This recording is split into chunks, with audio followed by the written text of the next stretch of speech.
Now look, on this education crisis, can I say to you, without any sense of exaggeration or alarmism, I'm not into that game, it is in my opinion far worse than anything Mark Latham and I have said. The correspondence now I can't jump over. Parents through this program are waking up, but they're smart enough to know that nothing is being done. Governments everywhere are in open defiance of reality. Mark Latham's focused on New South Wales schools. Gladys Berejiklian has done nothing.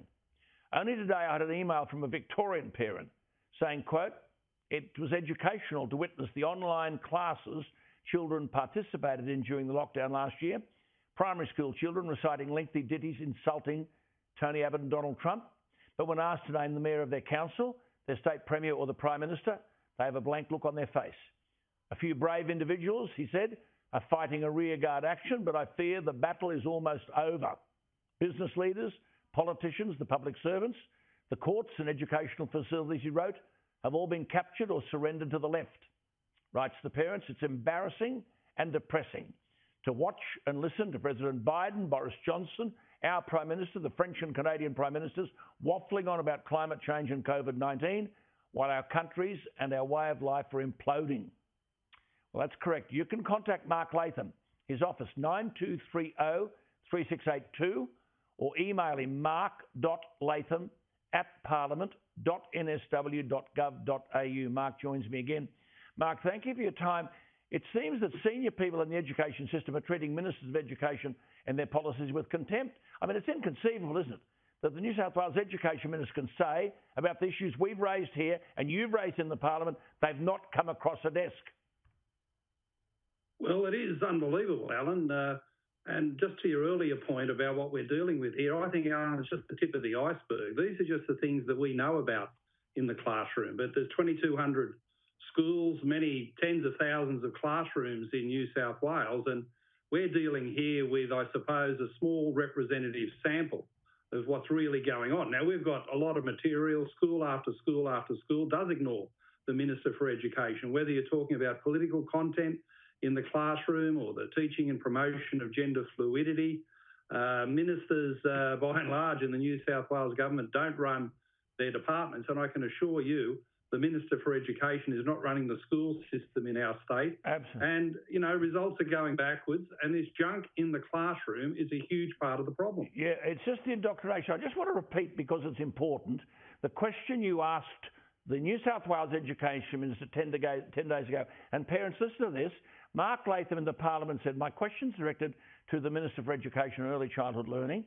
I refer the Minister to an answer on the notice paper saying that the Grow Your Mind consultancy, with its lessons on animal yoga and shark versus dolphin thinking, is being funded in 60 New South Wales government schools."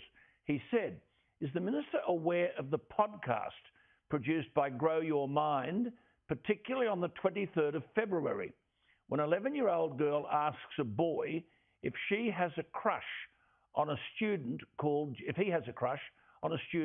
Jess? When he answers no, the girl asks, 'Are you a girl trapped inside a boy's body?' That is, the boy must be transgender because he doesn't have a crush on Jess."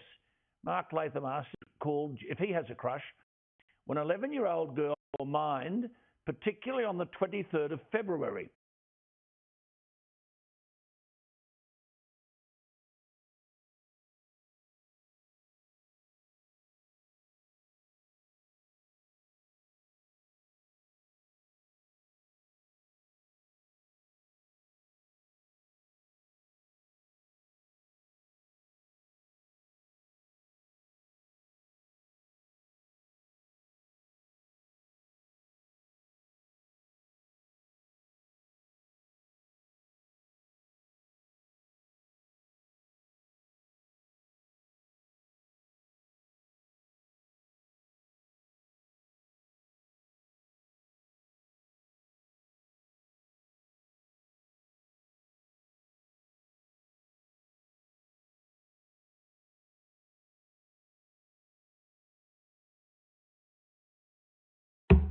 Do you have ears? Well, make sure they're wide open so you can hear the hidden yodel sound in this episode.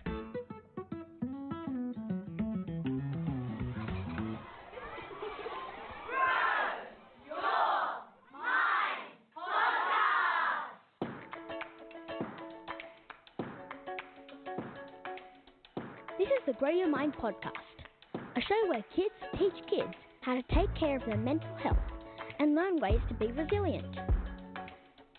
But for now, let's kick it off with Boggle Your Brain. Did you know octopuses have donut-shaped brains? What the what? And anything eaten by an octopus passes directly through its brain on the way to its stomach.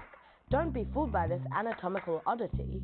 Octopuses are considered the most intelligent invertebrates on Earth. How amazing is nature? Hey listeners, in this episode, you'll hear the kids debate and discuss why girls and boys should be friends and why being friends with the opposite gender is actually good for our well-being. Plus, you're going to hear from someone who's invented a whole new list of rules to help create gender equality. Hey, why do you always hang out with the girls at lunchtime? Isn't it super boring? Nope. Do you have a crush on one of the girls? Nope. What about Jess? You're always laughing at her jokes. Do you have a crush on her? Nope. Are you a girl trapped inside a boy's body? Nope. Are you just going to answer nope to all of my questions? Nope. Well, as Pauline Hanson would say, please explain. I don't get what I have to explain. If I hung out with the boys at lunchtime. When an 11-year-old girl asked, produced by Grow Your Mind, particularly on the 23rd of February, when an 11-year-old girl asks a boy if he has a crush on a student called Jess. When he answers no, the girl asks, are you a girl trapped inside a boy's body? That is, the boy must be transgender because he doesn't have a crush on Jess. Mark Latham asks, is the minister aware of how the podcast continues with a female student crush on Jess? Mark Latham asks, is the minister girl trapped inside a boy's body? That is, the boy must be transgender because he doesn't have a crush on Jess.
Mark Latham asks, is the minister aware of how the podcast continues with a female student saying, these people think she's a boy trapped in a girl's body? And despite repeated warnings about Grow Your Mind, how is the minister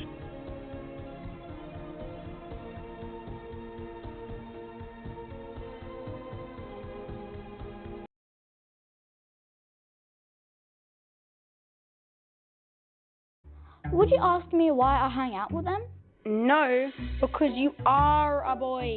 Boys hang out with boys and girls hang out with girls. According to who? Who made up that rule? It's an unsaid rule. Everyone knows it, and rules are rules, even unsaid ones. Well, I'm not sticking to it. If I did, I'd lose half my friends. And why would I choose not to hang out with a girl just because she's a girl? Because girls are boring and they only like pink things. They just want to sit and talk about netball or food. And boys, we want to kick a ball, run around, talk about Fortnite, Star Wars, interesting stuff. You know what is interesting? Anna just beat me in handball. Her favourite movie is Return of the Jedi, and she's practically level 100 in Fortnite. Whoa, that is pretty epic. But according to your rule, I shouldn't play with her. Instead, I should hang out with my own gender. Someone incredibly captivating, like Dan over there, the one currently picking his nose, rolling it into a ball, and eating it. Awesome. But you know what? Here comes Jess, who's funny and not picking her nose. So if we're done here, I'm gonna hang with her. Wait. Well, let me put that to the test. Hey, Jess, what did the banana say to the dog? What? Nothing. Bananas can't talk. It's so funny. See, no sense of humor. Or maybe you only laugh at your own jokes, Jess. Jokes about hair and movies like Frozen. Oh, right, like this one. Why can't Elsa have a balloon? Why? Because she'll let it go, let it go. Is that all you've got? No, James, that's not all. Why is it that you always take toilet paper with you when you go to a party? Why? Because you're a party pooper. Dang it, that was pretty good. James, if you only hang out with the same gender as you risk being lonely. And being lonely can be more dangerous to your health than smoking. Why would I be lonely? Because you're cutting off your options for finding friendships that are strong, true, and healthy. For example, you might be a girl who hates skirts, the color pink, and wants to cut her hair super short. You want to hang out with the boys, but they want to hang out with you because you're a girl. So you get left out and feel alone. Or you might be a boy that wants to play netball, but because you're a boy and you think you should only do what people see as boy things, you play soccer instead and end up being miserable and hang out with people who don't get you. Hold up. Boys can play netball? Seriously, James? I think it's time we took this to the experts. Let's take it to the experts. Could you introduce yourself and share what you're interested in? I'm a girl, I'm 10 years old, and I love playing cricket. I'm a boy, I'm 11, and I sometimes like knitting. I'm a girl, I'm 8 years old, and I like basketball. I'm 11, and I'm a boy, and I like cooking. I'm a boy, my favourite colour is pink. I'm a girl, I'm 10 years old, and I like playing AFL. I'm a boy, I'm 11, and I put my hair up in a bun. I'm a girl, and I'm 8 years old, and I like wearing shorts. Said aloud this dangerous, and despite of how the podcast continues, the boy must be transgender because he doesn't have a crush on Jess. Mark Latham asks, is the minister aware of how the podcast continues with a female student saying, these people think she's a boy trapped in a girl's body? The podcast continues with a female student saying, these people think she's a boy trapped in a girl's body. I'm a boy and I'm 11 years old and I love to play with my friends more than anything else.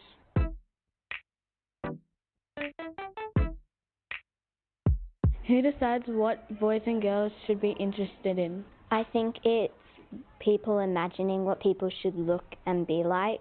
Social media decides? No, and it just matters if you're having fun. In the olden days, people used to believe that women should stay home and cook dinner, and those people made up the rule, but it isn't true. Wait, what's the question again?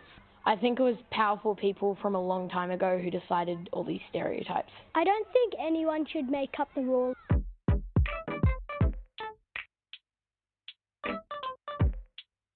If you were a boy and your parents bought you a pink shirt, would you wear it?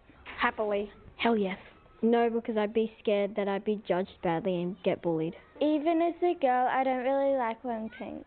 If I was a boy, I would wear this shirt, but I would be scared to get bullied. Yes, because I wouldn't care what other people would think about me.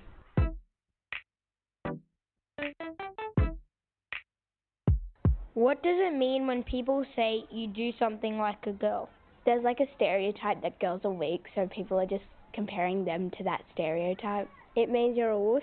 It means they think girls are weak and that men are stronger than them. Well, if you're a girl, then you can do it like a girl because you are a girl and you can be yourself. When they say that, they're basically implying that you're not doing it well. It means that they're probably trying to be mean and make you feel like you can't do it. It's just an insult to let you down. It means that they think you're weak and soft. It's a compliment.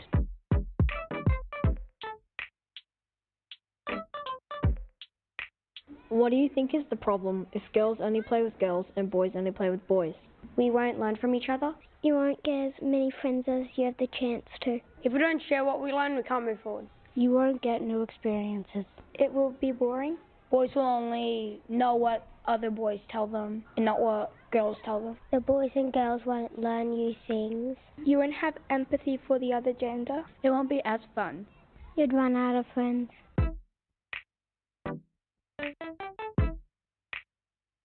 Is it okay for boys to play with girls and girls to play with boys? Yes, because it doesn't matter about the gender, it matters about the person. I think yes, because really no one needs to judge who you play with. I actually prefer girls more than boys, in fact. Yes, because you can play whoever you want to play with and it just matters that they're kind. Yes, because if you play with boys and girls, you can learn different things from each other. Yes, because it is scientifically proven that if a gender works with a different gender, they work better. Yes, because we're all humans, except we have different body parts. Just a quick poll. Can boys play netball? Yes, of course they can. Maybe, and depends. Absolutely. Definitely. 100%. Way more than 100%. 1,000,000%. Thanks to the experts for those interesting ideas. What about you? Do you think it's okay for boys to play netball? Press pause now and have a think.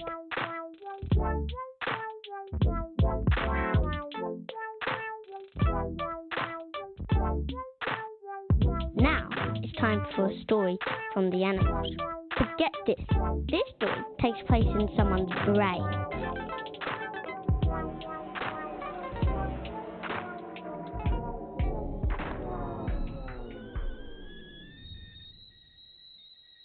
I'm so frustrated. No, actually, I'm furious. I am full of rage. In fact, I'm stuffed with it. I don't think I could fit any more anger into my body. Sensitive octopus here. Wow, I'm sensing a lot of blood rushing to the face.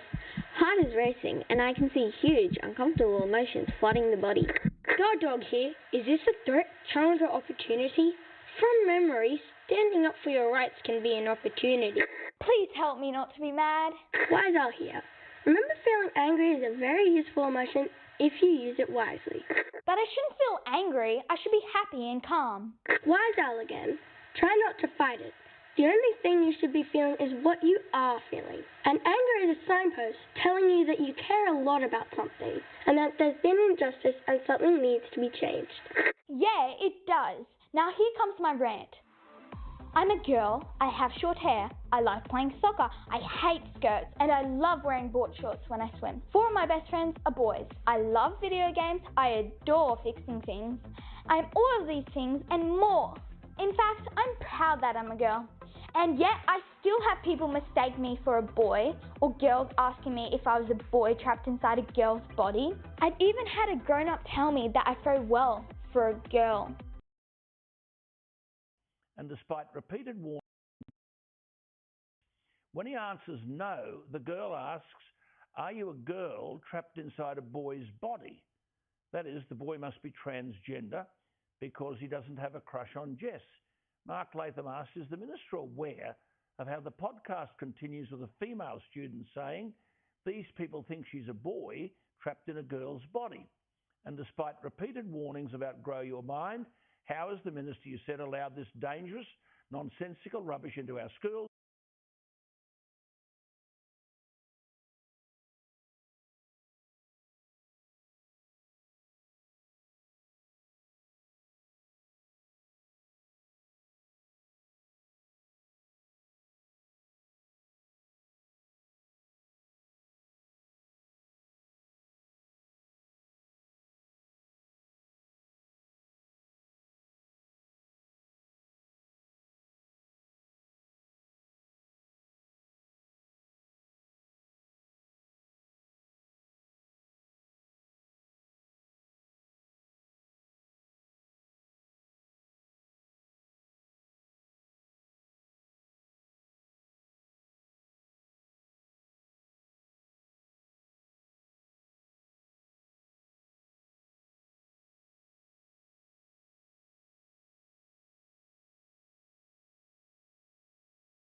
repeated warnings about grow your mind. How has the minister you said allowed this dangerous, nonsensical rubbish?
This school on Sydney's North Shore is under fire after it displayed student-made posters saying, "Stop killer cops" and "White Lives Matter too much."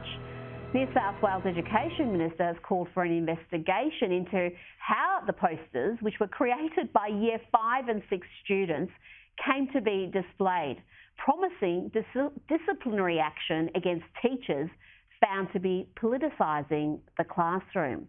For more on this and some much-needed common sense, I'm joined from Sydney by the leader of One Nation in New South Wales, Mark Latham. Thank you for your time. How on earth was this allowed to happen in a government-run school? Well, too many schools in our state, Rita, have been overrun by politics and woke ideology. This was part of a Black Lives Matter set of lessons, posters all over the classroom. The offensive one we're talking about was part of a whole BLM exercise inside the classroom. Now, you and I know that you go to their website, it's neo-Marxism, it's gender fluidity.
Mark Latham, thank you for your time. How on earth was this allowed to happen in a government-run school?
well-known. One Nation politician, this one, last month. One Nation MP marked the innocence of conscious bias and said sexual fluidity. Higher education system, politics of race, gender. Bench politicians between them all outraged. Mark us now to share a secret. And it's not just on TV. News Corp sites have featured fair. In a letter to parents, Principal Stephanie McConnell apologised to those offended and said the issue should have been handled differently. But she also clarified how the posters came about. As part of their critical thinking,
and as part of that, 2 students have been allowed to write on the poster, "Pigs out of the country."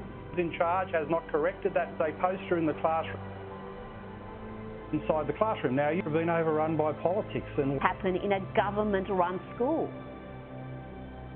Well, too many schools in our state, Rita, have been overrun by politics and woke ideology. This was part of a Black Lives Matter set of lessons, posters all over the classroom. The offensive one we're talking about was part of a whole BLM exercise inside the classroom. Now, you and I know that you go to their website, it's neo-Marxism, it's gender fluidity, it's attacks on the nuclear family, but Black Lives Matter was glorified, and as part of that, 2 students have been allowed to write on the poster,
"Pigs out of the country," and another student, just as bad, has been able to write "White Lives Matter Too Much," and the classroom teacher, whoever was in charge, has not corrected that work, and in fact seemingly has felt so good and proud about it, it's been hung from the ceiling as a poster in the classroom for everyone to look at and everyone absorb. This is a sickness, a political sickness in our schools that's got to be eradicated.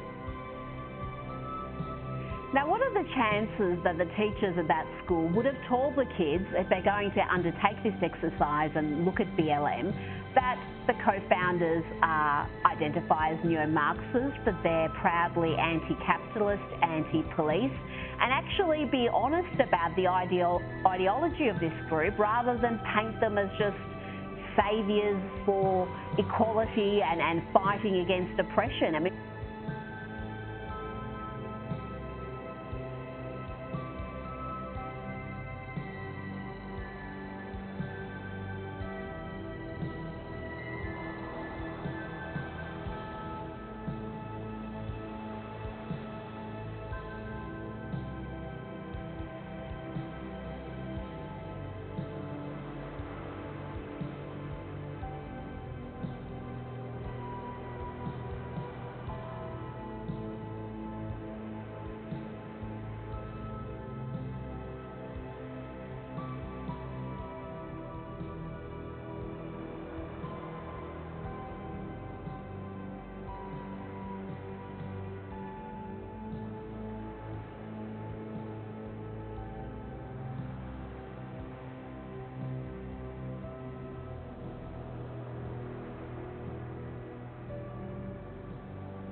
where is the balance in exposing children to a group like BLM?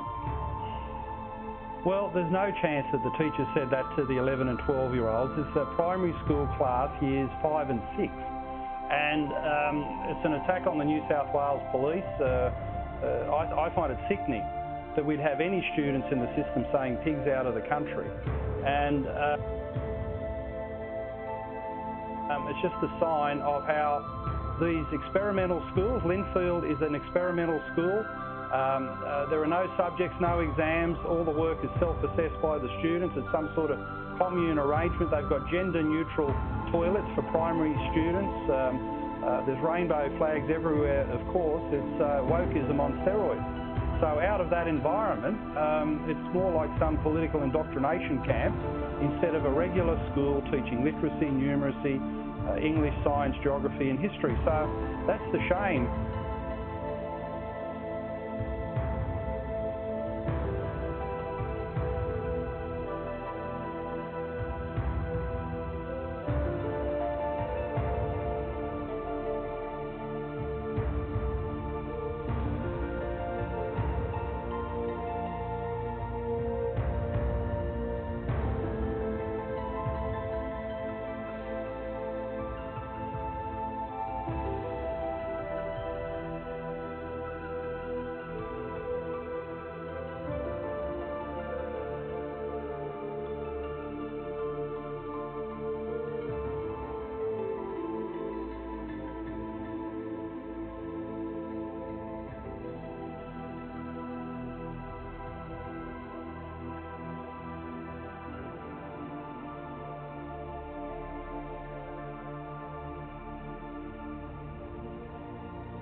of these experimental schools, we know what works in the classroom, direct instruction by teachers, other teaching and curriculum methods.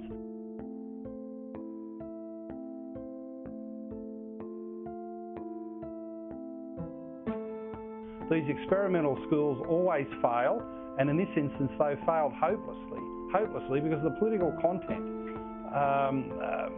articulated by these 11 and 12-year-olds is just simply appalling. This is a school that's breeding hatred, disrespect and barbarism. And imagine if a child there happened to have a parent or a family member who was in law enforcement and they're seeing these sorts of anti-police messages in the classroom. It's not very inclusive, is it? Now, I want to go to another issue. This time you're under attack, Mark Latham. A public hearing at New South Wales Parliament has been thrown into chaos after members of a transgender support group that call themselves the Community Action for Rainbow Rights legislated according to the... Well, we've got the conclusion of our 2 days of hearings just moments ago, and the bill is now subject of a committee report, and I'm hoping the committee would find that parental rights are important, that parental rights should be legislated according to the International Covenant on Civil and Political Rights, that parental rights are a basic human right, that parents should be consulted at the beginning of every school year as to what's coming up in the classroom, so no surprises in that regard, and areas where parents are not comfortable with the teaching, it doesn't accord with their family values, they would have a legal right to take their children out of that classroom.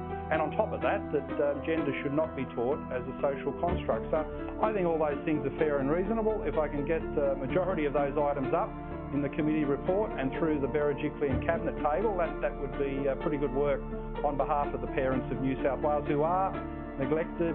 You know, the Teachers Federation in one of their webinars said if you find out anything about the sexuality and gender of a student, don't tell the parents. All parents, because they say it's dangerous at home. So parental rights are being wiped, we've got to legislate them. Oh, yes. Let's move on to another issue, though. Our favourites, Malcolm Turnbull and Kevin Rudd, they've